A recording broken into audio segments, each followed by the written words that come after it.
Good afternoon, everyone. This is Heather Cerrone.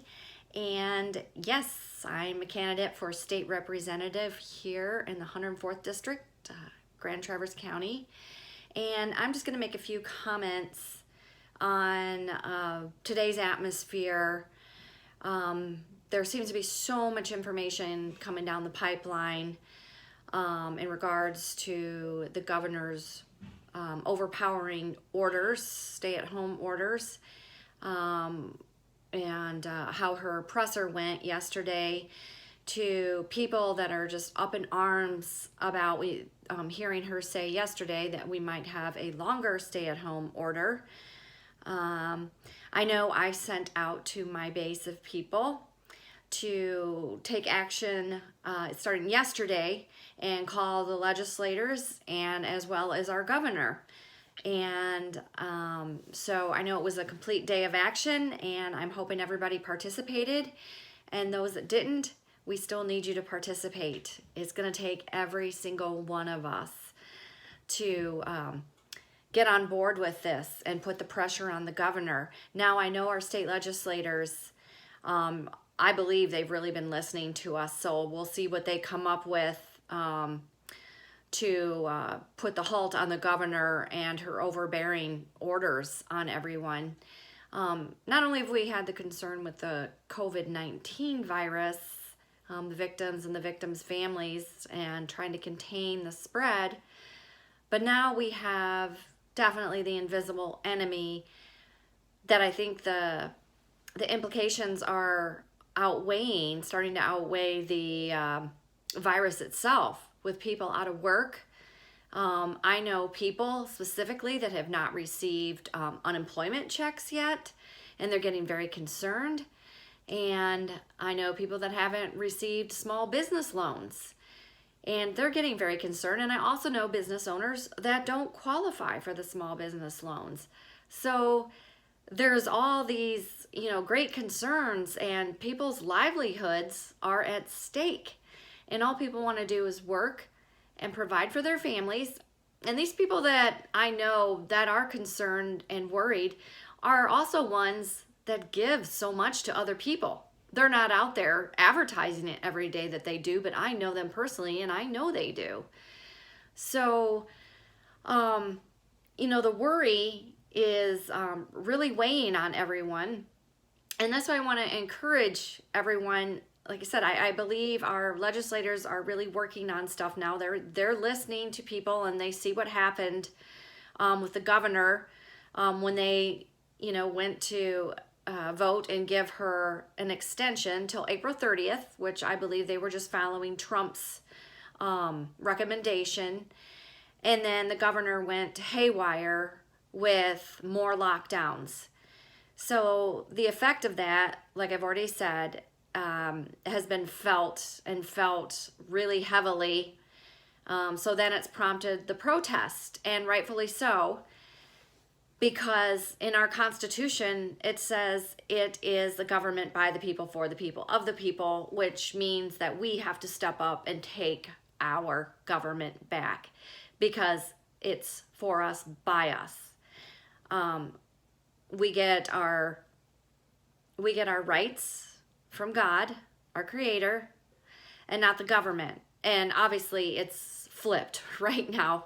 Our government thinks they give us the rights, and that's not the case. In the name of safety, losing all our freedoms, it's not safe. That doesn't create safety. I have a huge concern right now too regarding the contact tracing project and the use of taxpayer money to find a company that's going to trace individuals that have had the COVID-19 virus and track them and follow them and who they come in contact with. As we all heard, or some of us read too, about, the contract our state government did with a political group, and using our taxpayer money is not right at all. And the governor said she canceled that when she found that out. I'm not going to get into more detail or my opinion on that because I definitely have one, but I'm just going to stay focused right now on that regarding she canceled the contract, but means she'll be looking for another group to do the contact tracing. And to me, that's a violation of HIPAA. I don't know if everybody remembers HIPAA out there. Every time you go to the doctor's office, you have to sign the HIPAA agreement. And that's, you know, to keep your personal medical records personal and private.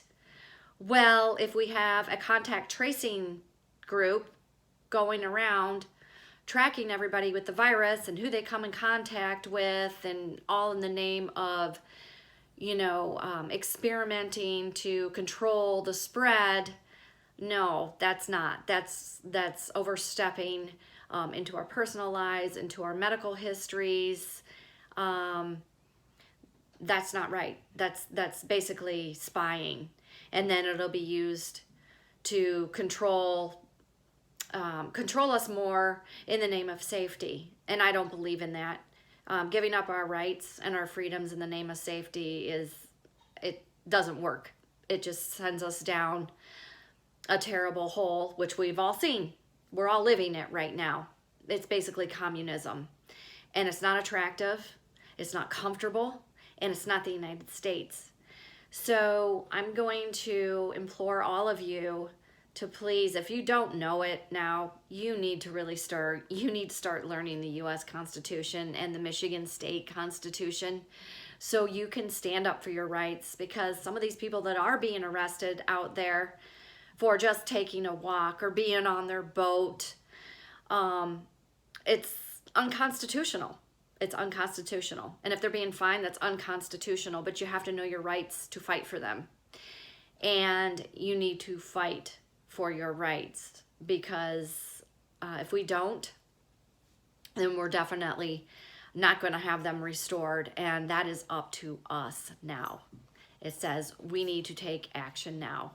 So I'm asking all of you out there to definitely get involved. Call your senators, call your state representatives, and bombard the governor as well. And I know most of us can't get through. It's voicemail, but it still helps. You can email, and you could also send postcards. If we bombarded her mailbox and her office with postcards, that might have some impact. But we've got to keep the pressure on, because our government works for us. It is taxpayer funded. We pay their salaries. They work for us, so we have to stay on top of that. And I hope that, you know, that this is waking more people up and that you will get active. I'm also hoping that you will like this video, and you will like it and you will share it. You will send me your comments, thoughts, concerns, and I can address more as we go. But I just thought I would put my 2 cents in today. We'll see what the governor has to say tomorrow on Friday at her presser. She said she was going to lift some of the orders. It'll be interesting to what she comes up with, what she says. But it's not going to be enough, I don't think, for us. And we have to stay strong. We have to unite. And we have to take action. Thank you so much. Like again, I said, like my video and share it, please. Have a good evening.